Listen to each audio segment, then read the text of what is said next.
विद्यार्थियों, विराम चिन्ह यानी पंक्चुएशन मार्क, इसके पहले हमने प्रश्न चिन्ह, पूर्ण विराम, अल्प विराम और उद्गार चिन्ह यानी उसे हम विस्मयाबोधिक चिन्ह इसका अभ्यास किया।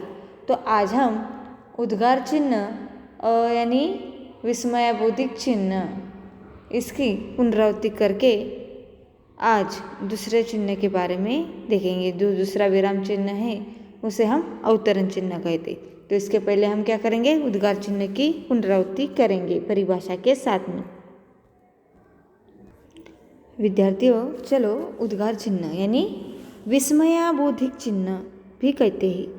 तो जहाँ प्रशंसा हो, खुशी हो, संबोधन हो, उद्गार मुँह से निकले हुए, आश्चर्य हो आदि का बोध हो, वहाँ पे उद्गार चिन्ह का प्रयोग होता है। या हास्य, विस्मय, हर्ष, आनंद, दुख ऐसे उद्गार अपने आप मुंह से निकल जाते हैं, आवाज़ में चढ़ उतार रहती है, तब इस चिन्ह का उपयोग किया जाता है, प्रयोग किया जाता है।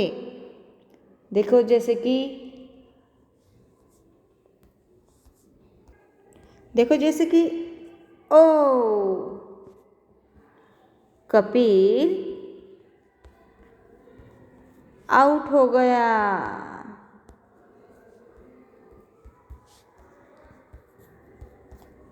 तो गया के बाद पूर्ण में और ओ तो कब यहाँ पे उद्गार चिन्ह दिया जाता है। जैसे कि और देख सकते हैं आप, बाप रे, अरे, वाह, उठ, हाय, ये किसी व्यक्ति का नाम या शाबाश, धन्य, खबरदार, बाप रे, ऐसे शब्द, धत तेरी की, ऐसे जो शब्द है उसके बाद क्या लगाया जाता है, उद्गार चिन्ह लगाया जाता है। जैसे कि देखो, कल देखे होंगे आपने लिखा होगा स्वाध्याय में, धन्य है तेरी गुरु भक्ति।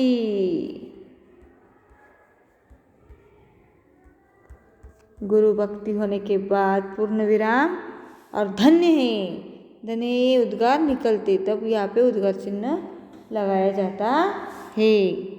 जैसे कि ये भगवान, कभी कभी ये भगवान मेरा यह क्या हो गया, तो ये भगवान कभी कभी अपने आप मुंह से निकल जाता, या कभी अपने को लग जाता है, तब आप क्या करते हैं, माँ, ऐसे शब्द अपने आप मुंह से उद्गार निकल जाते, उसे हम उद्गार चिन्ह कहते हैं। तो चलिए देखते हैं आप। तो अवतरण चिन्ह, तो अवतरण चिन्ह देखो इस तरह से यहाँ पे दिया हुआ है, जैसे इन्वर्टेड कामा भी हम इंग्लिश में कहते हैं। तो अवतरण चिन्ह कब, क्यों और कैसे दिया जाता है, यह हम अब देखेंगे।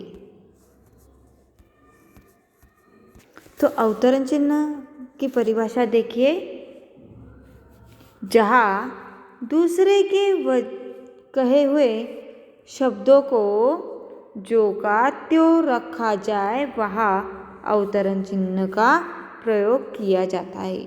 मतलब देखो यहाँ पे जहाँ दूसरे ने मतलब किसी और ने वाक्य बोला हुआ है, तो वह वाक्य जैसे कि वैसे ही हमने वाक्य में लेखन किया हो, तो उसे क्या करेंगे, जो वाक्य बोला गया है उसे हम क्या करेंगे, अवतरण चिन्ह में डालते हैं। जैसे कि देखो, झांसी की रानी ने क्या कहा था, मैं मेरी झांसी नहीं दूंगी।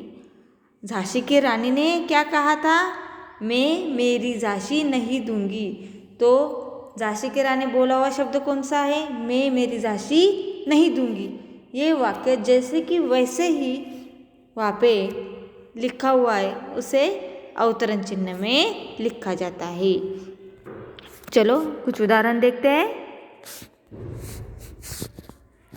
देखो इस उदाहरण में देखा है, पहले उदाहरण, अकबर ने कहा इस लड़के का नाम बिरबल है। क्या कहा, अकबर ने कहा इस लड़के का नाम क्या है, बिरबल। तो यहाँ पे इन्वर्टेड कॉमा में इस लड़के का नाम के बिरबल है, यह अकबर ने कहा हुआ वाक्य है, इसलिए अवतरण चिन्ह में डाला गया है। अब इसके बाद दूसरा वाक्य देखो, रुक जा अभी मजा चखाता हूँ, हाथी ने बोला। तो मजा चखाता हूँ, रुक जा अभी मजा चखाता हूँ, ये हाथी ने बोला हुआ वाक्य जैसे कि वैसे ही लिखा हुआ है, इसलिए इसे अवतरण चिन्ह में रखा गया है।